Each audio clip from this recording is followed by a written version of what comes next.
ඔයාලා කවුරුත් ප්ලේ කරන්න ආසාවෙන් බලාගෙන හිටපු ඒත් හොඳ PC එකක්වත් PS5 එකක්වත් නැතුව මේ ගේම් එක ගහන්න බැරුව හිටියනම් ඔන්න ඔයාට හොඳ chance එකක් ඇවිල්ලා තියෙනවා. ඉතින් කවුරුත් කැමති මෙන්න මේ ගේම් එක දැන් ඔයාගේ මොබයිල් ෆෝන් එකෙන් ප්ලේ කරන්න පුළුවන් අවස්ථාවක් ඇවිල්ලා තියෙනවා.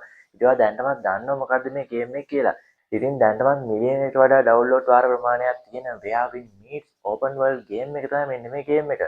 ඉතින් මේ ගේම් එක PC ගේම් එකක් වුණත් ඔන්න ඔයාලගේ මොබයිල් එකකින් ප්ලේ කරන්න මොබයිල් වර්ෂන් එකකුත් ඇවිල්ලා තියෙනවා.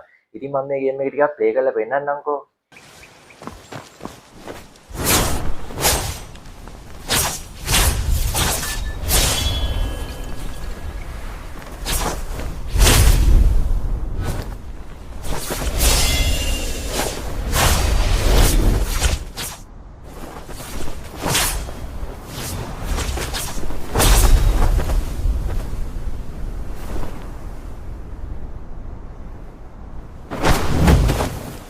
කොහොමද මේ ගේම් එකේ තියෙන ග්‍රැෆික්? ඉතින් මේ වගේ ග්‍රැෆික් තියෙන ගේම් එකක් අපේ ෆෝන් එකේ ප්ලේ කරන්න තියෙනවා කියන්නේ කොහොමද නේද?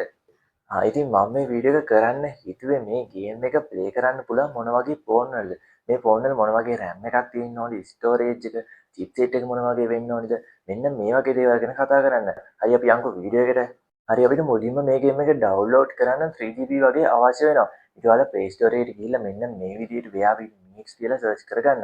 එහෙම නැත්නම් මම description එකේ link එක දාලා තිනවා. ඔයාලට ඒ link එකෙන් ගිහිල්ලා මේක ඩවුන්ලෝඩ් කරගන්න පුළුවන්. ඉතින් මේ ගේම් එක ඩවුන්ලෝඩ් කරගන්න බැරි ෆෝන් වල Play Store එකේ පෙන්නන්නේ නැහැ. එහෙම නැත්නම් මේක ඩවුන්ලෝඩ් කරගන්න බෑ කියලා වැටෙනවා. ඉතින් ඔයා ගාව තියෙන Android ෆෝන් එක නම් ඔයාගේ ෆෝන් එකේ Android 8 හෝ ඊට වඩා වැඩි වෙන්න ඕනේ. ඒ වගේම ඔයා ගාව තියෙන Apple ෆෝන් එක නම් Apple 11 series එකකින් උඩ ෆෝන් එකක් වෙන්න ඕනේ. 11 ෆෝන් එකෙත් මේක ප්ලේ කරගන්න පුළුවන්.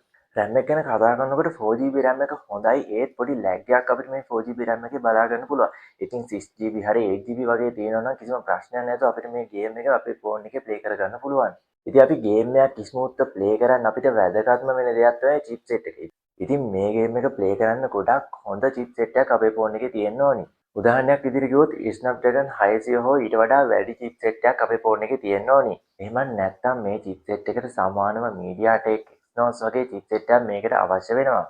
ඒ වගේම ස්ටෝරේජ් එක පැත්තට ගියාම 3.2GB වලට අමතරව මේ ගේම් එකේ තවත් ෆයිල් තියෙනවානේ. ඉතින් මෙන්න මේ ෆයිල් වලට ෆෝන් එකෙන් අමතරව මේ ගේම් එකට විතරක් 6GB වගේ ස්ටෝරේජ් එකක් වෙන් කරලා තියන්න ඕනේ. නැත්නම් මේ ගේම් එක අපිට හරියට ප්ලේ කරගන්න බැරුව යනවා. මම දැන් ෆෝන් ලිස්ට් එකක් දාන්න. ඉතින් මේ ලිස්ට් එකේ තියෙන ෆෝන් වලින් මේ ගේම් එක කිසිම ප්‍රශ්නයක් නැතුව අපිට ප්ලේ කරගැනීමේ හැකියාවක් තියෙනවා. ඉතින් මේ ලිස්ට් එකේ තියෙන ෆෝන් එකක් ඔයා ගාව තියෙනවා නම් ඔයාට කිසිම ප්‍රශ්නයක් නැතුව මේ ගේම් එක ප්ලේ කරගන්න පුළුවන්. ඒ වගේම තව දෙයක් කියන්න තියෙනවා. ඉතින් මෙන්න මේ වගේ ගේම් අපේ මොබයිල් ෆෝන් එක පාවිච්චි කරලා PC එකකින් ගේම් එකක් ප්ලේ කරන විදිහට කීබෝඩ් එකක් mouse එකක් යූස් කරලා ගේම් එකක් ප්ලේ කරගන්න පුළුවන් විදිහක් තියෙනවා.